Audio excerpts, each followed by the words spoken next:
Alrighty, in preparation for ValhallaCon and Retropalooza, I'm looking for the bulb flash unit for this camera, the Nikon F. And basically it's one of those old school flashes with the parabolic reflector dish on it and the one-time use bulb that burns out after taking one photo. So you basically eject it, replace the flash bulb. And you can see on the inside it's got a pretty interesting structure. It's got what looks like a bunch of tungsten filament, and there are two little prongy things in there that you may or may not be able to see. And basically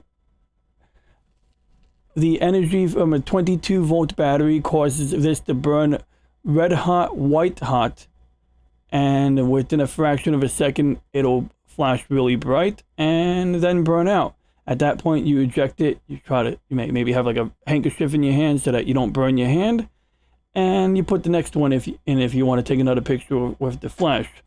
Now, I can't find that unit. I'm hoping I find it before I have to go, but I did find this one here. If you're epileptic, don't look at the screen. In fact, what we're gonna do is put it up to the microphone and see if we can hear it.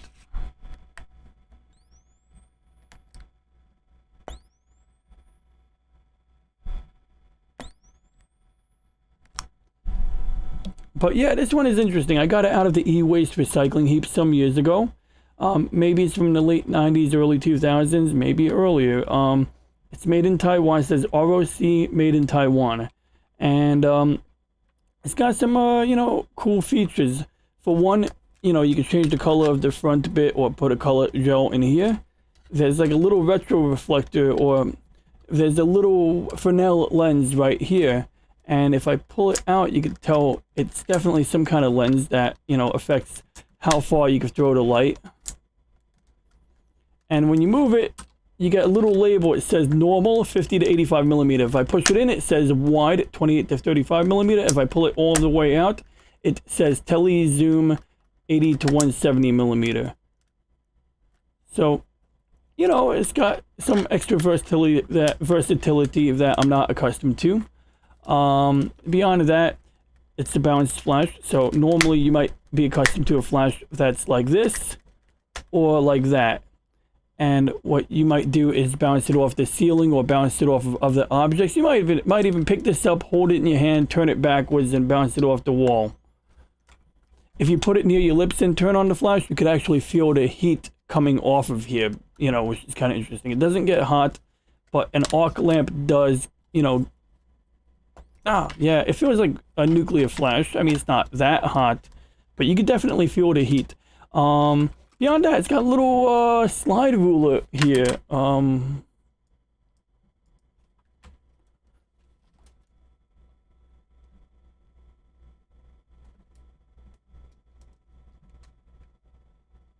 So this is our film speed, or ISO. This is our aperture on the top, and the bottom row is how many feet away from your target you are. So you would do like, okay, I got ISO 100 film, and I'm standing 10 feet away from my target at f5.6. So I'm good to go, I guess. I guess that's what that's saying. Oh wait, here we are. And then it's got a switch to select your lens type. Oh, that's confusing. Okay, so we got to select, okay, 50 millimeter lens. Okay, so I picked my lens.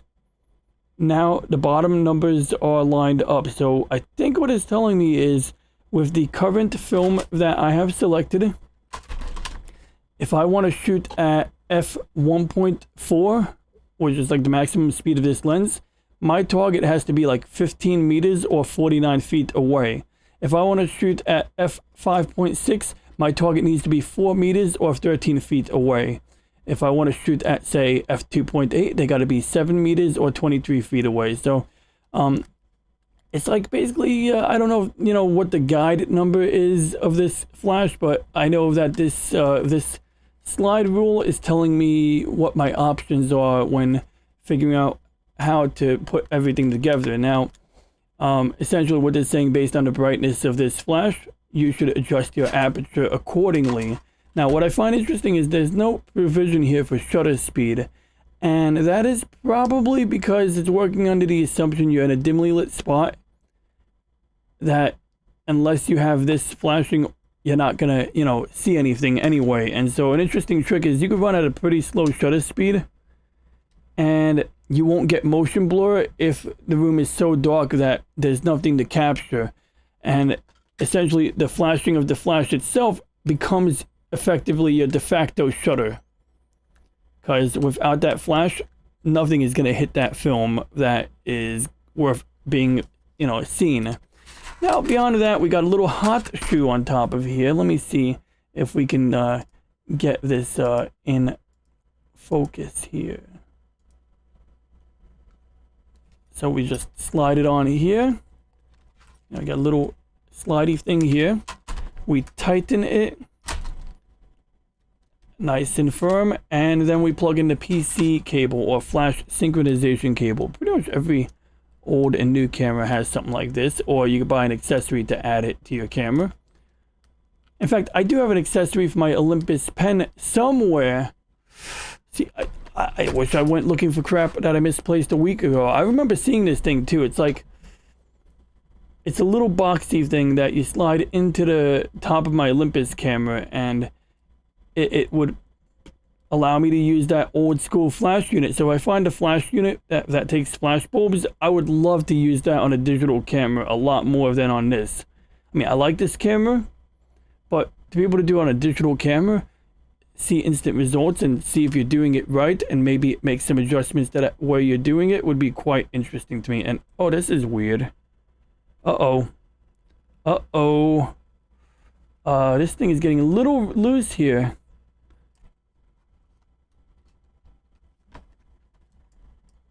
So basically, this is rattling here, and I could fix it. This is exactly why I'm bringing a mini screwdriver set to, with me on my trip. Okay, so we're gonna just snug this, because there's this top half here.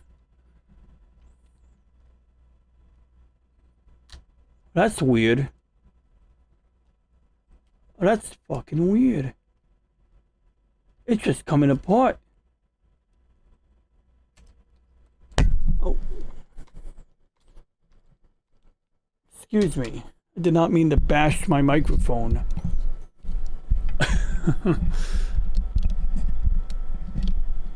Okay.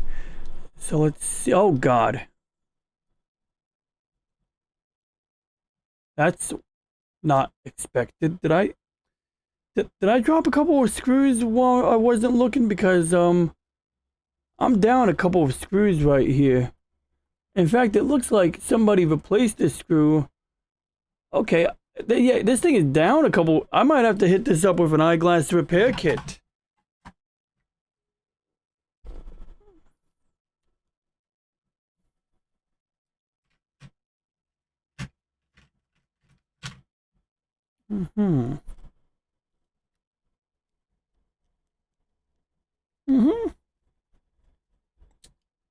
The good news is the screws that go up here look like they're small enough that I can substitute the missing 2 screws with something from an eyeglass repair kit. But yeah, apparently when I got this on eBay like many years ago, the person that's selling it must have already had a shanked unit. I mean, I can tighten it. I'm afraid to over tighten it, but I just snugged it up pretty well. And let's check the remaining screw. Okay, this one is pretty much snugged up. So we're in good shape now, but I bought a screwdriver that fits on a keychain. I'm glad I picked it up because it looks like I'm going to need it. Whoops, that's backwards.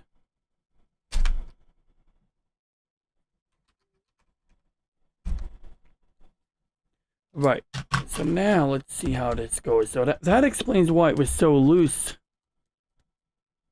It's still a little sketchy, but it's better than before. Oh yeah, I mean, it feels solid, but I'm not gonna be overconfident about this. I would probably want to put this in my pocket or something. If I'm carrying a day pack, if I'm carrying a backpack, which I'm on the fence about carrying a backpack. Like, On one angle, I like the idea of a backpack because it's convenient. On the other angle, it's like, it's a backpack, and I'm literally sleeping on top of the convention center. Like, my hotel room is on top of the convention center, so I don't actually need to like carry a backpack if I don't want to. Like, you know, I mean, like, it's like not a big deal. Although it is nice to have a backpack. So yeah, that's the gist of it. So anyway, this is gonna be my equipment combo. This is what I'm planning to bring with me. Although I'm starting to have some second thoughts about carrying this bit around. Although I don't have to use the flash at all. I mean, I could put it in my pocket or something. This part I've used independently from a flash many a time. And having the light meter will make it much, much easier in my, you know, opinion. Although I've used it many times without a working light meter, without batteries for the light meter. A light meter is nice, but yeah, you know, I mean, I think you can get away with not using it, but it really is nice to have a light meter. Also, last time I didn't have a light meter a while ago, I remember one of the times I didn't have a light meter, I had two cameras, and I was able to use the other camera to estimate the lighting in the environment.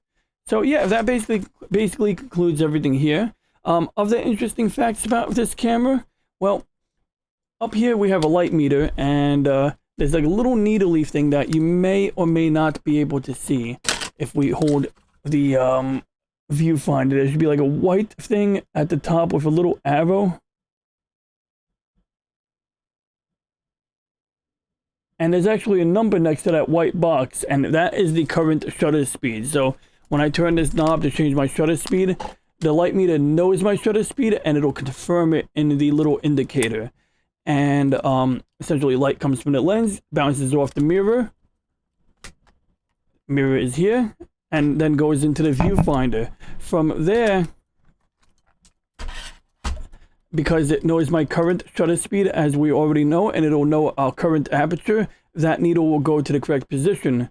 Now, how does it know our aperture? Well, there's a little armature right here. This little arm here. And on the lens, there's this little hook, or whatever you want to call it, right here. So what we do is we're going to put the light meter back on. Oh, that's helpful. Don't want to drop this lens. All right. It's a good lens. It's a family heirloom. All right. So we put that on. Now we're going to clamp it, lock on the bayonet. Then this part here is going to latch with the top bit. So if we watch closely, and then we're going to keep moving it, then we're going to move it to the opposite direction, and you're going to see that it made a little more noise, and now it is like a little indicator right here in the if this would focus, yeah, 5.2, 2.8, and 1.2.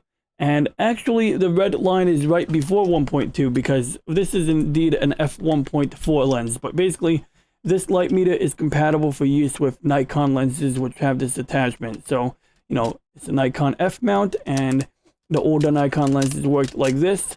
Newer Nikon lenses, of course, might use something on the back end to, you know, couple the lens to the light meter. So that would be another story altogether.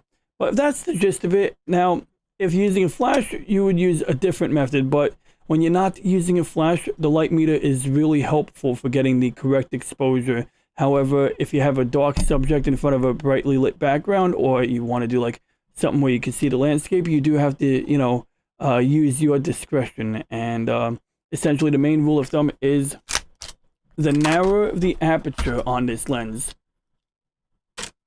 this little thing here, the narrower your aperture is, the wider your depth of field would be. Whereas the wider your aperture is, the narrower your DOF would be. So what I mean by that is, if I have a wide aperture and you focus on my nose, anything significantly in front of my nose or behind my nose will be out of focus. On the other hand, with a really narrow aperture, assuming lighting permits this, you could take a picture of me and things behind me, many feet behind me, would still be in focus. Circling back to the wide aperture scenario, anything behind me would be blurry. So if I'm in focus, everything behind me is out of focus. And even more interesting is like, if like, you know, you got a picture of someone doing this, you know, putting their hand up like that, their fingers would be out of focus while the subject is in focus. And even this lens, I'm slightly out of focus here, but my webcam has pretty good, you know, DOF because it's got such a tiny little hole in it. It's a little aperture, you know? But anyway, I digress. I thank you for watching. Please like and subscribe. If you have any questions or comments, please leave a comment. And beyond that, I think we shall now end transmission.